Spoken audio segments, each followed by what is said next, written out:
Yesterday, police say Brendan O'Rourke parked his car outside of Kelly Elementary School, jumped a fence, and began firing rounds at children in the school's playground. He seemed like a loner. I'm not surprised, because I was kind of scared of him. He was shooting at the children, and he was pretty close to the kids as well. And then I'm like, Phoebe, come on, this isn't okay. And so I started running. 2 students were hit in the arm before bystanders were able to apprehend O'Rourke. Both children are expected to make full recoveries. Burke was arrested on suspicion of 6 counts of attempted murder and numerous weapons violations. His motive remains a mystery. And joining me now in an early show exclusive, Scott Chandler, a neighbor who came face to face with the alleged gunman and helped secure him until police arrived. And Scott joins me now from San Diego. Scott, well done. Good work on your behalf. Take me through it. What did you see? How did it all play out? Good morning. Yeah, it was right about noontime. I've lived for probably 15 years across the street from the school. Both my daughters have attended that school and just graduated last year. So a pretty tight-knit group of neighbors, you know, keep an eye out on things, especially living right across the street from a school. I was working on a personal watercraft in my driveway right about noontime and heard one of the first gunshots go off.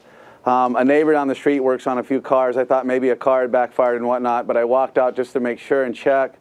Didn't see his other truck down there, and then heard another gunshot. Ran across the street. They do quite a bit of outside assemblies. They got a great staff at this school, so they do a lot of stuff outside. And I was thinking it was some kind of assembly or at first a drill, a school shooting drill. I'm standing up. And my house sits about 50 or 60 feet up on the hill, so I'm looking down on the schoolyard. So, all right, so you see that this guy is shooting. You come up on him, and then you take me. Well, I mean, what happens at that point? You said bullets are falling out of this guy's pocket. Well, what's going on here? So he starts firing rounds. The kids chaos, screaming, running, and what looks to be when things kind of clear, I see a few adults, and the gunman still firing. I start running downhill. There's about a eucalyptus tree about every 30 feet, so I'm kind of taking cover, running down the hill, taking cover. These guys are in a full-blown argument. This time I realize that it is not a school drill, that this is something real. They're chasing the suspect, actually starts running across the field to the fence where I was at, where I was running downhill. So we all kind of met at the same spot. I was tucked, it might have been behind his vehicle at the time. Yeah. When he came over the fence was at that time a black truck had pulled up, which I'm hearing now is another one of the construction workers that either hit him with the truck or knocked him to the ground. When I popped up behind possibly his vehicle, the construction workers that had been working on the school had him on the ground, subduing him. I helped out at that time.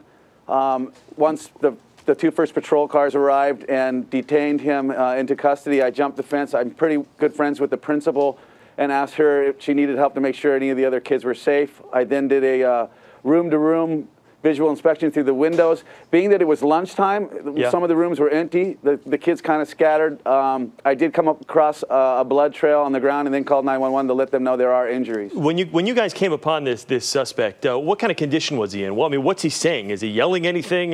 What kind of mental state was he in?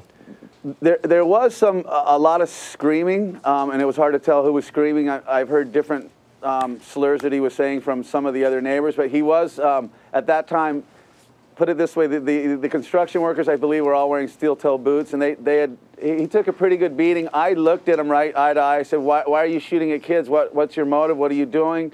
He kind of grunted, didn't make any comments. Yeah.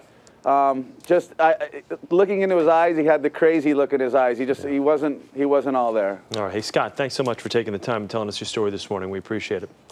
You're welcome. Glad you're safe. That's Scott Chandler out of the San Diego area.